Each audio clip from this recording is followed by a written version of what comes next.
Eu vou a caminho. Olá pessoal, sejam bem-vindos aqui a mais um episódio do podcast da comunidade LMS. Como de costume, estou aqui com o meu colega Diogo. Olá Diogo. Olá. E hoje estamos aqui também com o José Inácio Faria, do MPT, deputado municipal pelo MPT. Olá José, olá Diogo, tudo bem com vocês? Olá Pedro, Diogo, obrigado pelo convite que me fizeram. Eu já tive a oportunidade de dizer que lamento não poder ter estado presente no vosso debate e agradecer o convite também para o debate, mas como eu informei, nós tivemos problemas nos nossos e-mails do partido, fomos pirateados e portanto tivemos que realocar o nosso site numa outra plataforma porque aquela estava constantemente a ser pirateada e portanto tivemos este problema. Conseguimos recuperar, mas já tardiamente, e lamentamos, mas pronto, estou aqui agora a dar a cara pelo meu partido. Muito obrigado pelo convite. Obrigado por ter aceito e obrigado pelo esclarecimento. Infelizmente não teve no debate, mas pode hoje expor as suas ideias, algumas perguntas rápidas que vamos fazer e depois dar a conhecer o programa do partido do MPT. Portanto, hoje vamos estar aqui com vamos fazer aqui 2 ou 3 perguntas e depois vamos dar um bocadinho de espaço ao José se quiser acrescentar mais alguma coisa sobre o programa do MPT. Diogo, começa tu com a primeira pergunta, Okay. Força nisso. A minha pergunta é simples. O ambiente tem sido um tema assente nos debates e nos programas dos partidos hoje em dia. O MPT já é um partido ecologista dos mais antigos em Portugal e sempre desafiou agora o grande slogan de alguns partidos com mais tempo de antena, que é o capitalismo não é verde. Como é que o MPT se posiciona neste tema? Muito obrigado pela pergunta, Diogo. Antes de mais, deixe-me dizer-lhe que o Partido da Terra é um partido de matriz ecologista e humanista. Portanto, nós temos causas, temos valores. Esta dicotomia que se costuma referenciar relativamente aos partidos, aos vários partidos políticos que se posicionam, onde é que se posiciona à esquerda, à direita, ao centro? Bem, nós não nos posicionamos nem à esquerda nem à direita, porque entendemos que estas causas são transversais, tanto à esquerda como à direita. O que acontece é que, ultimamente, a ecologia ou o ambientalismo tem ficado refém dos partidos à esquerda. E isso é errado, porque o ambiente é de todos nós. É da esquerda e é da direita e é do centro e é de tudo aquilo que nós quisermos. Mas a verdade é que é preciso trabalhar para que haja uma verdadeira política ou vontade política para que se comece a implementar medidas que venham mitigar estes efeitos nefastos que nós temos sentido ao longo dos últimos anos. As alterações climáticas estão aí, e não há já, neste momento, mesmo aqueles que eram negacionistas no início, deixaram de o ser, porque é mais que evidente. Aliás, nós temos visto estas catástrofes nos Estados Unidos, na Ásia e por aí fora, e aliás aqui em Portugal também nos ressentimos, quando foi os incêndios de 2017, isso tudo tem a ver, são consequências destas alterações climáticas. Eu gostaria de acrescentar que, para além do mais, o Partido da Terra, de facto, como disse e muito bem, é um dos partidos que há mais tempo cá está. Estamos há quase 30 anos cá. E, portanto, com uma mensagem que tentamos passar às pessoas, às vezes conseguimos, dependendo também da cobertura dos meios de comunicação social, e por isso tiro-vos o chapéu. Não tenho o chapéu agora, mas é como se tivesse, e tiro-vos o chapéu por esta iniciativa. Vocês são, de facto, extraordinários. São os movimentos cívicos e este tipo de plataformas de gente da sociedade civil, que é o vosso caso, que dão protagonismo, que dão a possibilidade dos partidos pequenos ou de menor dimensão poderem estar aqui a falar dos seus projetos, dos seus valores, das suas causas, e por isso agradeço também. O Partido da Terra, para dizer o quê? O Partido da Terra não é um partido eco-oportunista. Eu, aliás, referi isso quando estava no Parlamento Europeu, que eu fui deputado no Parlamento Europeu no último mandato, 2014-2019, e eu cheguei na altura a referir quando comparavam o meu partido com outros partidos ditos ecologistas em Portugal, eu dizia, não, o Partido da Terra é o único partido ecologista em Portugal e é o único que não é eco-oportunista. E, portanto, passando ao capitalismo selvagem, repare, eu penso que não podemos fazer esta dicotomia, a socialização dos meios de produção, a capitalização, o mercado de capital. Não é por aí que nós temos que ir. Nós temos que ter uma política muito séria relativamente às questões que estão na base das alterações climáticas, porque tanto faz, como eu digo, tanto faz, é transversal à esquerda e à direita. Portanto, no fundo, essa pergunta acaba por cair um pouco na base, porque desde que haja vontade dos nossos governantes e dos partidos políticos, atenção, com assento na Assembleia da República e, portanto, com assento parlamentar, que não têm tido, porque todos eles falam, e repare que agora a maior parte dos partidos políticos tem nas suas agendas políticas as questões ambientais, quando antes não falavam sequer. E porquê? Porque é moda, agora é moda falar, se é moda isso para as massas, tudo isso é muito bonito, mas o que está no fundo, no cerne da questão é fazer qualquer coisa, implementar políticas sérias, implementar medidas para que haja, de facto, essa transformação da sociedade. Passa pela educação, passa por muita coisa, e especialmente a educação dos políticos, que é isso que falta. Portanto, esta coisa do capitalismo que é contra, não faz qualquer sentido falarmos na diferenciação entre uma sociedade capitalista ou uma sociedade não capitalista. Uma sociedade capitalista é mais oportunista e está menos vocacionada para confrontar os problemas das alterações climáticas. Porquê? Porque aposta mais no petróleo. Não, a sociedade capitalista também pode apostar nas energias alternativas. E é por aí que nós temos que ir. Portanto, eu vejo que eu estive em alguns países socialistas durante o meu mandato como eurodeputado e eu vi que os mais poluidores costumam ser as sociedades socialistas, como era o caso da Venezuela e outros, Cuba e outros por aí, que o investimento nas energias renováveis era praticamente zero. E investiam muito mais, aliás, o Brasil também, como sabe, teve um período em que, à frente, com o governo do presidente Lula, foi um grande investidor na área do petróleo. Infelizmente que não avançou mais, porque inclusivamente estavam a pensar extrair do pré-sal, que é ali aquela zona ali de Campos até ao Rio, que é uma jaziga muito importante no Brasil e ia ser um desastre ambiental. Portanto, convenhamos, isto do capitalismo versus socialismo, o socialismo é mais favorável a um ambiente mais saudável e o capitalismo é contra. Eu não acredito nisso, acho que não é por aí que temos que ir com seriedade e apresentar políticas de facto verdadeiras. Obrigado pelo esclarecimento em relação a esse tema. Eu talvez não tenha respondido muito bem à pergunta, mas eu penso que não há uma outra resposta do ponto de vista do Partido da Terra. Sim, eu acho que foi bem esclarecida no geral. Vamos passar agora para uma pergunta. Pronto, o tema ambiente, quando referimos ao MPT, provavelmente é o tema que vem mais à tona.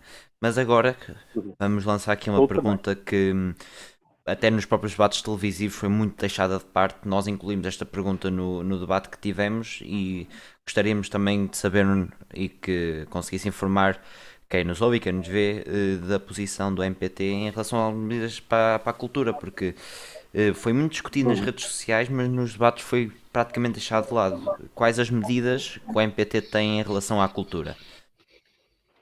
Pedro, fala e bem, o Partido da Terra é um partido, eu disse que era um partido com os dois pilares. O pilar da ecologia, do ambientalismo, e o pilar do humanismo. No pilar do humanismo nós temos, setorialmente, uma das áreas, a educação, a saúde e a cultura também. Um povo sem cultura é um povo que não tem rumo a seguir. E, portanto, repare, quando nós, no Partido da Terra, falamos na necessidade de investir mais na cultura, nós estamos a falar a cultura grosso modo, não estamos a particularizar um setor especial. Portanto, é preciso que haja um maior investimento em tudo aquilo que é representativo da cultura, seja a cultura mais mediática ou a menos mediática. E nós ressentimos muito, aliás, o setor da cultura, grosso modo, e portanto, holisticamente falando, é isto que eu queria dizer, o setor da cultura foi dos mais afetados durante a pandemia, como todos sabem. Nós temos, aliás, alguns, por incrível que possa parecer, há gente ligada à cultura que passou ao estatuto de sem-abrigo até, inclusivamente. Há situações gravíssimas destas. E porquê? Porque o Estado desinvestiu numa das áreas ou numa das funções que é sua, obrigatoriamente, que é a cultura. A cultura faz parte, é um dos fins do Estado. É proporcionar, é promover, incentivar a cultura e os meios culturais à população. Porque da cultura passa só para paredes meias com a educação. E da educação, a preparação para a cidadania. Tudo isto está interligado. Ora, se nós, num destes vetores, quebramos esta ligação entre o cidadão e o Estado, o cidadão e a oferta que tem que ser dada ao cidadão, nós estamos aqui a prejudicar gravemente a participação de qualquer cidadão na própria vida do país. E isto ressentiu-se muito ultimamente. Portanto, nós somos, o Partido da Terra tem insistido, mas claro, com a pouca voz que nós conseguimos ter, porque os meios de comunicação social também aí é cultura, a difusão da cultura. Nós temos estado insistentemente a insistir em que haja uma maior abertura a alguns setores culturais que têm sido ostracizados pelos sucessivos governos, atenção, não é só este, mas pelos sucessivos governos, e que não faz sentido. Por exemplo, eu vou-lhe dar um exemplo. Eu conheci alguns performances da cultura que, para terem sucesso em Portugal, tiveram primeiro que ir para o estrangeiro ter sucesso lá fora.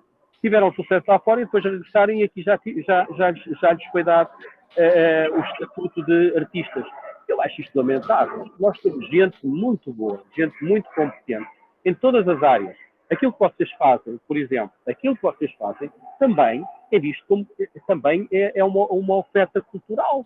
Vocês transmitem cultura. Porque é que estes setores, estes nichos da sociedade, que são nichos da sociedade, não são apoiados pelo Estado? Eu acho que é uma das funções do Estado que o Estado não presta. E quem presta são organismos, são outro tipo de entidades fora da ligação com o Estado que prestam, e o Estado aí deveria apoiar. E por isso eu digo, quando regressam a Portugal, acabam os nossos artistas, os nossos dinamizadores da cultura, acabam por ter sucesso. Mas enquanto cá estão, não tem, porque ninguém desliga, o Estado não pega neles e trata a cultura como o parente pobre e não pode ser. Da atividade governativa. Não pode ser. Entendemos que é tempo mais que suficiente. Passamos esta fase da pandemia e ficou comprovado que há necessidade de apostar mais na cultura. Um povo culto é um povo que sabe conduzir. Um povo culto é um povo que sabe que não deve faltar ao seu dever cívico nas eleições. Por exemplo, isto não é só educacional, é também cultural. É uma questão cultural que, paredes meias, como eu dizia há pouco, com a educação. Portanto, é uma questão cultural e educacional. Portanto, apostar mais na cultura, apostar mais na educação e muitos outros, obviamente, setores que falhamos imenso, tremendamente, como diz um amigo meu, em Portugal. E há que mudar rapidamente. Não podemos ter um valor ínfimo em termos orçamentais ao longo dos anos para a cultura. A cultura é aquilo que até que nos ligam uns aos outros. A língua também, por exemplo, também a cultura faz parte, não só como educação, mas também como veículo da nossa identidade, cá dentro e lá fora. Esta ligação também, a cultura também se faz com as nossas comunidades no estrangeiro, que é muito importante, e que os sucessivos governos e os partidos com assento parlamentar, volto a frisar, se têm esquecido muito dos nossos concidadãos que vivem na diáspora. E é lamentável que isto tenha chegado a este ponto, mas muito haverá a dizer sobre isto. Eu poderei passar aqui umas semanas a falar deste tema. Tivemos então aqui duas perguntas mais específicas. Agora vamos partir para uma pergunta mais geral, onde vamos abrir um espaço para o José poder falar sobre o MPT. A sociedade tem vários problemas estruturais, especialmente neste pós-pandemia, seja na educação, na cultura que já falámos, na saúde, na finança e no ambiente, porque é necessária um foco urgente, por muito que muitos partidos não queiram dizer, é preciso um foco urgente no ambiente. O que é que o MPT traz à mesa que é necessário e são pedras basilares no partido para uma mudança e para o crescimento do país? Bom, como eu lhe digo, íamos estar aqui não é uma semana ou 2 semanas, íamos estar aqui um ano inteiro a falar sobre isto. Porque... Resumidamente. Resumidamente é complicado, mas vou tentar dar alguns lamirés daquilo que nós entendemos e que pensamos no Partido da Terra. Bom, o Diogo falou genericamente muita coisa importantíssima para o nosso bem-estar. Deixe-me dizer ao contrário. Sabe que o Partido da Terra, que é o único partido em Portugal, houve uns que agora tentaram talvez desde 2019, nós já vimos fazendo isto desde pelo menos 2015. Nós apresentamos, nós entendemos que a avaliação do desempenho e a avaliação do crescimento da sociedade portuguesa deve ser vista, e da economia também, obviamente, de todos os aspectos, deve ser vista não só pelo indicador do PIB, mas acima de tudo, essencialmente, pelo índice da felicidade interna bruta.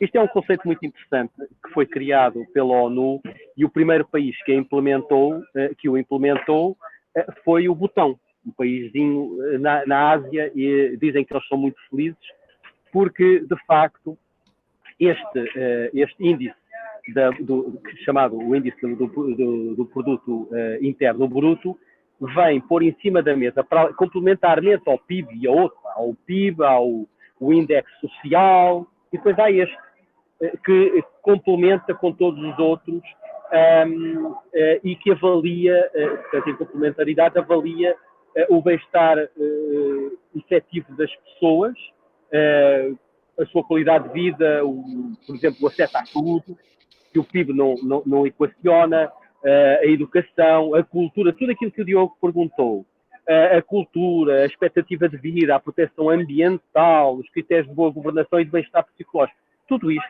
o índice de felicidade interna bruta avalia. E isto não tem sido feito. Isto não é, nós avaliamos o crescimento de um país, o nível do país pelo PIB. Ponto final, acabou. Ora não, nós queremos ir mais além do que isso. E, portanto, centramos, obviamente, todo o nosso esforço nos tais 2 vetores, nos tais 2 pilares, que depois abarca tudo, que é o pilar da ecologia, como eu lhe disse, e do humanismo. Agora, vejamos, nós estamos especificando o setor da saúde. O setor da saúde, nós temos, eu não me canso de dizer isto, e não sou eu só que digo, muita gente, obviamente, que o refere, que nós temos um dos sistemas, um dos melhores sistemas a nível mundial, que é o Serviço Nacional de Saúde. Não há dúvida, é um serviço público, com muitas falhas, e que têm que ser depuradas essas falhas, têm que ser tratadas, têm que ser, obviamente, tem que haver uma vontade política mais forte para que se altere o paradigma em que nós vivemos atualmente relativamente à saúde. Tem que haver um maior investimento no parque hospitalar, melhores condições laborais para os profissionais da saúde, os trabalhadores na área da saúde, tem que haver condições de progressão na carreira, e tudo isso não acontece. E, portanto, o que é que acontece? Há um desinvestimento na saúde. E depois os governantes não sabem o que é que vão fazer, porque, veja, as pessoas têm... há um grande número de cidadãos que não têm acesso ao médico de família, porque nem sequer lhes está atribuído. Por exemplo, eu não tenho médico de família, eu não sei quem é, não tenho, nunca tive. Eu, quando preciso me tratar, eu tenho que me recorrer, vou ao hospital, vou a um centro de saúde, enfim, e as coisas são tratadas assim. Agora, não há dúvida que nós temos os melhores médicos e os melhores profissionais, os melhores enfermeiros, os melhores profissionais na área da saúde no Serviço Nacional de Saúde. Não há dúvida. E quando alguma coisa falha nos sistemas complementares, que é o privado e o social, porque nós consideramos, o Partido da Terra considera que o Serviço Nacional de Saúde tem que ser público e deve ser essa a aposta principal do Estado, mas depois, quando o Serviço Nacional de Saúde não consegue cobrir as necessidades da população, dos cidadãos, recorre-se em alternativa, ou em complementaridade, diria eu melhor, dos serviços particulares e também dos serviços sociais.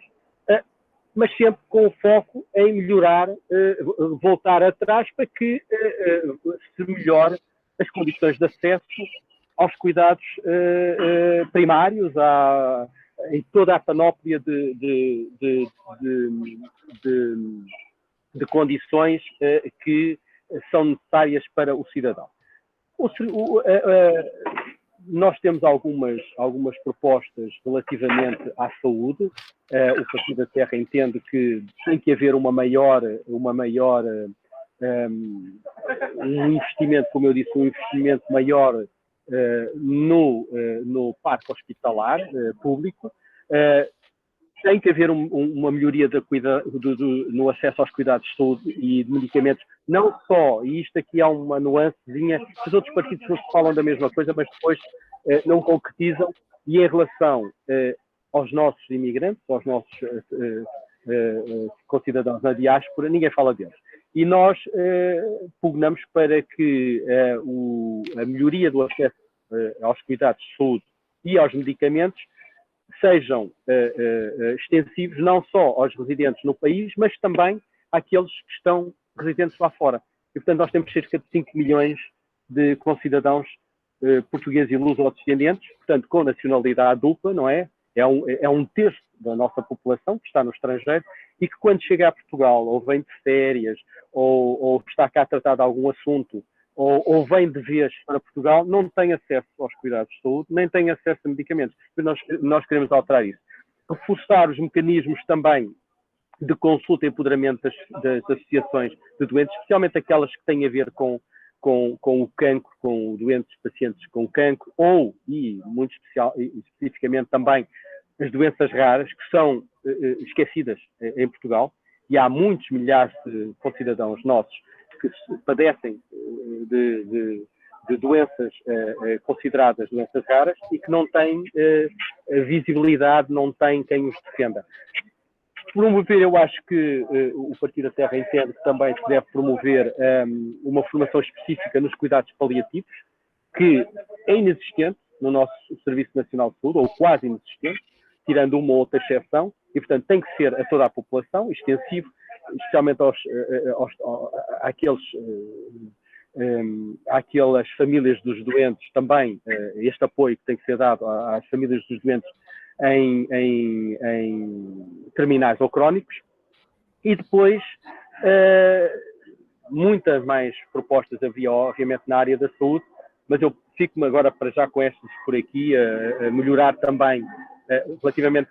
Foi um assunto que eu me preocupei muito. Eu estive no Parlamento Europeu, eu estive na Comissão de Saúde Pública, Ambiente, Segurança Alimentar e Saúde Pública, e fiz um trabalho, penso, enfim, não me vou julgar a mim próprio, não me compete a mim, mas acho que fiz um trabalho importante. Fui considerado em 751 eurodeputados, fiquei finalista com mais 2 para o prémio do melhor eurodeputado na área da saúde pública em 2019, portanto penso que isto cá em Portugal não se soube, porque em Portugal nunca se sabe estas coisas dos partidos com menor dimensão, mas lá fora foi falado e foi uma notícia que passou bem nos mídias europeus e não em Portugal, que eu lamento.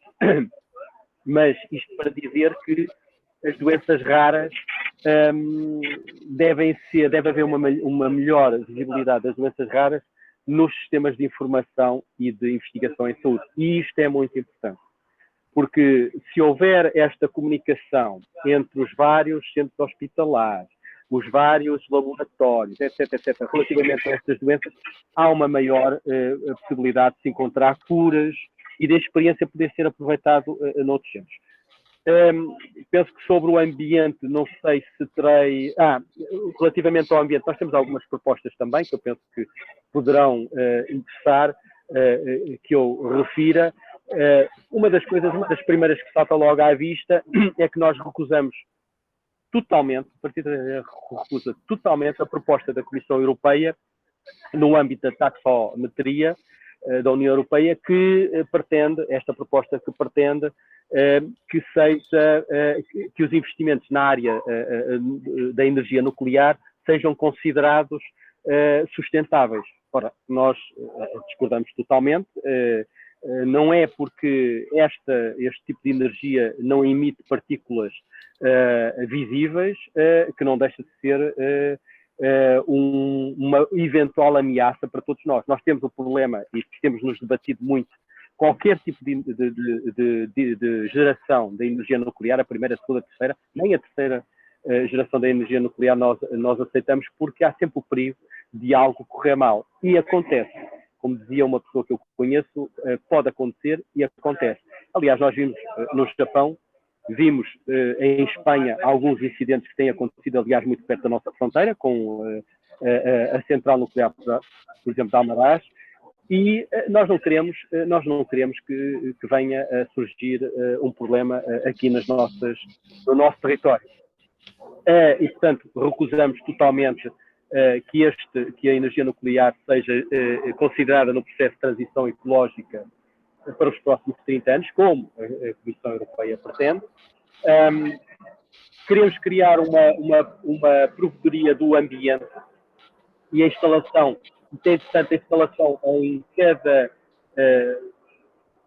junta de freguesia de um posto de atendimento ao cidadão na área do ambiente. Isto não estamos a falar de duplicação de recursos, eles já existem, e, portanto, é a implementação simples.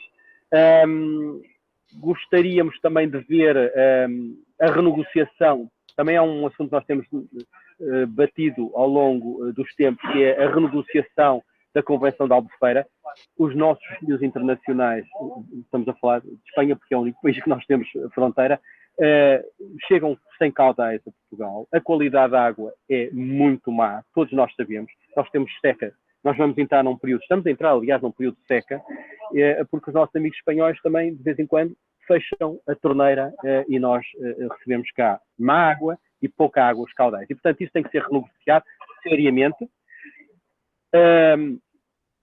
Em relação, ainda um pouco, mas tem a ver com mobilidade também, isto no fundo acaba por ser tudo setorial, mas intersetorial, quero eu dizer, falou-se muito pouco nesta campanha dos aeroportos, do Montijo. Nós somos totalmente, o Partido Terra é totalmente contra a criação, a implementação de um aeroporto do Montijo, mas totalmente, mas há muitos anos, não é só de agora. Não é agora com alguns partidos que se opõem e que começam a falar de que o Montijo não é alternativa ao aeroporto de Lisboa. Nós já andamos a falar disto há muito tempo. Aliás, quando eu estive no Parlamento Europeu, eu cheguei a questionar por vários motivos. Eu dou um deles que é talvez aquele que é mais sensível ou aquele que as pessoas entendam mais facilmente. A questão da segurança.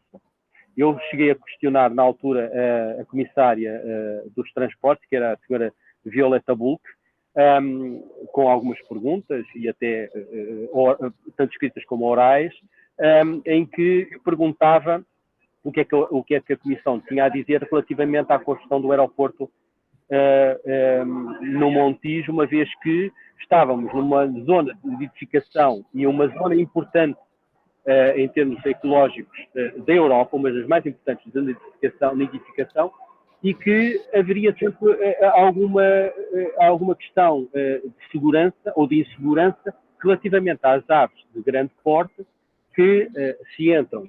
Aliás, houve aquele filme do Rio Hudson, que é o Tom Cruise, não é o Tom Milagre Cruise. no Rio Hudson, com o Tom Hanks. Exatamente, com o Tom Hanks, em que há um pássaro que entra numa das turbinas e aquilo acaba por, ao descolar, acaba por partir, por ter que ficar parar ao rio. Ora, nós aqui temos a mesma coisa. Nós aqui temos uma zona de nidificação, uma zona de aves de grande porte, e um transporte naquela zona, se um avião entra uma daquelas aves numa das turbinas, lá temos o avião a vir para cá abaixo. Mas, como sabem, aquilo estamos a falar de uma base, e uma base militar que já teve acidentes precisamente com aves que entraram nas turbinas dos caças e vieram parar já alguns caças cá abaixo, inclusivamente houve mortes. E, portanto, se nós estamos a falar isto em relação a aviões que até estão preparados, eventualmente, para suportar esse tipo de colisões, o que será com um transporte comercial com centenas de pessoas lá dentro e cá fora também, porque as pessoas que vivem naquela zona ali não estão muito contentes em ter, se calhar, a cair-lhes um avião em cima das casas. E isto é uma coisa que é perfeitamente incompreensível, como é que se escolhe aquela zona para criar um aeroporto. Mas, subida das águas, eu não preciso falar disto, nós estamos com as alterações climáticas que estão aí, toda a gente sabe, há a subida das águas, a erosão costeira e a subida das águas, e aquela zona ali vai ser uma zona de aquaplaning aos aviões. Portanto, não faz qualquer sentido, nós temos que programar a médio e a longo prazo, não é a curtíssimo prazo. Depois, para dizer que há alternativas, que é aquilo que nós andamos a defender há anos. Temos duas alternativas para o aeroporto de Lisboa. Temos a alternativa de Beja, que já está construída, e temos a alternativa da base aérea de Monte Real. A base aérea de Monte Real, nós temos 6 milhões, só para que tenham noção disso, nós temos 6 milhões de turistas religiosos por ano em Portugal. Vão todos para Fátima. Ora, Monte Real é ao lado de Fátima. Portanto, escoavam para ali. Mas fica entre o Porto e Lisboa. Descentralização. Beja fica entre Faro e Lisboa. Outra descentralização. E isto são infraestruturas que já existem. A base aérea, o aeroporto de Beja não precisa de mais nada. Está lá. Só precisa de ter ligações com a capital rápidas. E isso é a aposta que nós queremos, a aposta na ferrovia de alta velocidade.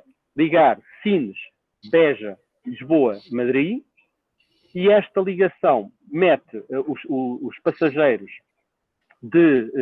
que vão apanhar o avião a Beja, de Lisboa, em cerca de entre meia a 3/4 de hora. Ora, é precisamente o tempo que leva, para quem conhece a Lisboa, que se leva a atravessar a cidade, quem vem, por exemplo, de Algés ou de Oeiras, para chegar ao aeroporto. É precisamente o mesmo tempo. E nós estamos a falar da alta velocidade que é tão necessária para a economia do país, especialmente este circuito, como eu disse, que é Sines, o Porto de Sines, não é? Que também está muito subaproveitado. O primeiro porto de águas profundas que poderia existir na Europa deveria ser Sines, e é Sines, mas que não está subaproveitado. E depois fazer a ligação a Madrid. E Lisboa, Porto, melhoria das condições ferroviárias neste percurso, com a mudança, por exemplo, da bitola ibérica para a bitola europeia. E aí proporcionava-se também uma melhoria da qualidade dos transportes e da mobilidade em Portugal. Isto na área dos transportes, da mobilidade, e que também tem a ver com o ambiente. No fundo, está tudo interligado. Isso é que nós fazemos as nossas bandeiras, as nossas causas são holísticas e que depois, obviamente, são intersetoriais. E tinha-me perguntado mais outra coisa, que era a educação, não foi assim? Exato. Pronto.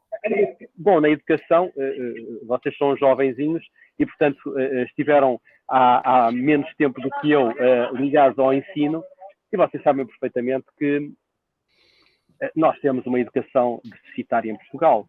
Os programas curriculares são aquilo que são, nós todos sabemos. Os manuais escolares mudam a cada passo e, portanto, para as próprias famílias é incomportável uma família que tem 3 ou 4 filhos, porque acontece, não é? Como é que consegue aguentar o orçamento, o seu orçamento para a educação dos seus 3 ou 4 filhos, ou 2 filhos até que seja, com os manuais constantemente a serem alterados?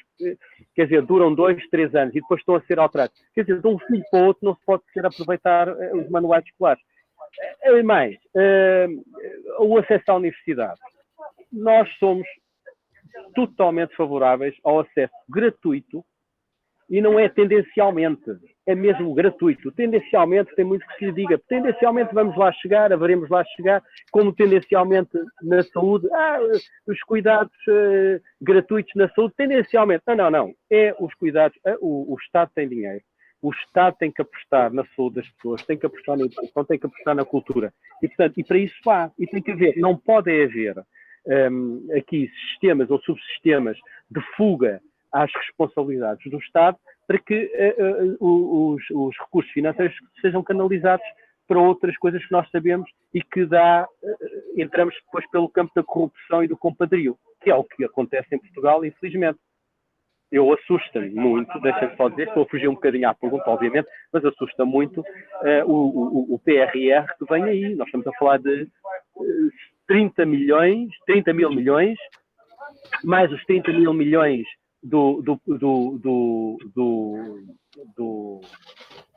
plano do quadro financeiro plurianual, assim é que é, são 60 mil milhões. É muito dinheiro. Isto não há qualquer forma de... Quer dizer, a Assembleia da República, nós temos lá os deputados que são os do sistema, que estão sempre, vão mudando.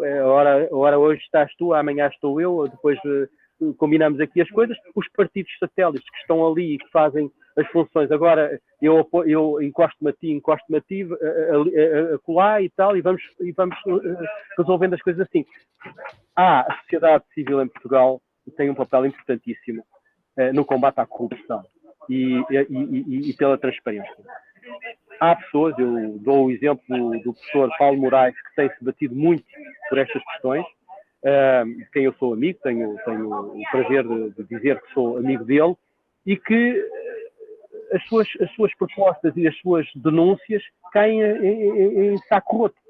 Porque não interessa à classe política, não interessa aos partidos com assento parlamentar que se investigue, que se faça, diga, não se compreende.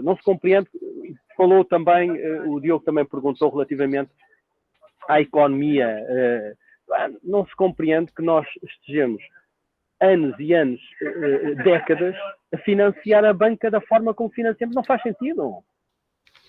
E eu termino, Diogo, dizendo-lhe o seguinte, que isto as pessoas vão dizer, e tem a ver com a corrupção, tem a ver com a transparência e tem a ver com o financiamento dos partidos políticos e das campanhas eleitorais. O partido até é completamente contra o financiamento dos partidos políticos e das campanhas eleitorais pelo erário público. Os contribuintes, só tem que ser os contribuintes a pagar as atividades dos partidos políticos. Tem que ser os próprios partidos têm que criar as condições para poderem trabalhar, para poder... E há possibilidades. Não podemos... alguns partidos nem sequer não são subvencionados, e nós não somos, não queremos, mas depois somos multados como gente grande, como se costuma dizer, exatamente das mesmas proporções que os partidos com assento parlamentar que recebem rios de dinheiro para as suas atividades. Isso é que não pode ser. O que é desigual tem que ser tratado de igual. Não queremos ser tratados de igual quando somos desiguais. Não pode ser. E, portanto, aqui está mais uma medida que nós apresentamos, tentar chegar a um momento em que o financiamento dos partidos políticos e das campanhas eleitorais seja erradicado. Porque o cidadão não tem que pagar mais estes desplantes, como aquelas coisas dos INIs e dos IVAs que os partidos políticos não pagam. Porquê? São diferentes das pessoas? Não pode ser, isso não faz qualquer sentido. Eu falo muito, desculpa, mas... Sem problema, Manuel. Portanto, muito obrigado por ter respondido às perguntas, também ter dado aqui uma noção geral do programa do MPT. Mais uma vez, muito obrigado por ter aceito o convite. Diogo, mais uma vez, muito obrigado por estás a aceitar fazer isto aqui comigo. Manuel, onde é que o podemos encontrar a si e ao MPT? Sim, José. O José. meu pai chamava-se Manuel. E é um nome muito português, mas José também é. E para além do mais, eu tenho um nome que é José Inácio, veja bem. José Onde é que me Inácio. foram desencantar esse nome? Mas pronto. Não, mas eu estou eu neste momento sou deputado municipal em Lisboa, do Partido da Terra, e sou também presidente do Conselho Nacional do Partido da Terra. E, portanto, estou sempre disponível. Eu vou-vos deixar os meus contactos pessoais, para sempre que necessário for, que sempre precisarem, me possam contactar, porque nós tivemos, como lhe disse, Pedro, logo no início, ao Diogo também, nós tivemos graves problemas com as nossas redes sociais, mas especialmente com os nossos e-mails e o nosso site. Isto foi uma coisa muito complicada. Há partidos que não querem que o Partido da Terra esteja por cá. Nós compreendemos porquê, porque o setor, o nicho da ecologia é muito importante e nós estamos cá há muitos anos e nós somos verdadeiramente ecologistas e somos o único partido ecologista em Portugal, porque não há mais nenhum que defenda aquilo que nós defendemos. Eu só queria, deixem-me só dizer uma coisinha só mais pequena. Eu entrei para a política por causa de uma pessoa, que foi o arquiteto Gonçalo Ribeiro Teles. O arquiteto Gonçalo Ribeiro Teles foi o precursor, costuma-se dizer que é o pai das leis sobre o ambiente em Portugal. Ele criou o Partido da Terra, ele fundou o Partido da Terra. Nós seguimos o seu legado e é com muita honra e com muito orgulho que eu tento não me desviar minimamente dos ensinamentos dele. Claro que vamos evoluindo, vamos mudando, vamos adaptando, mas seguimos sempre aquela noção que ele tinha desde sempre, é que o homem, a natureza sem o homem não faz sentido, mas o homem sem a natureza não sobrevive. E, portanto, nós temos aqui isto é uma simbiose entre o homem e a natureza. E com estas palavras me fico. Muito obrigado aos dois, foi um prazer e espero que tenha correspondido às vossas expectativas e como dizem os nossos meio-irmãos árabes, inshallah, para o próximo dia 30, a ver se o Partido da Terra consegue ter uma votação suficiente para conseguir colocar um deputado na Assembleia da República. Bem faria falta uma voz ecológica e humanista de verdade, verdadeiramente ecologista e humanista. Muito obrigado aos dois.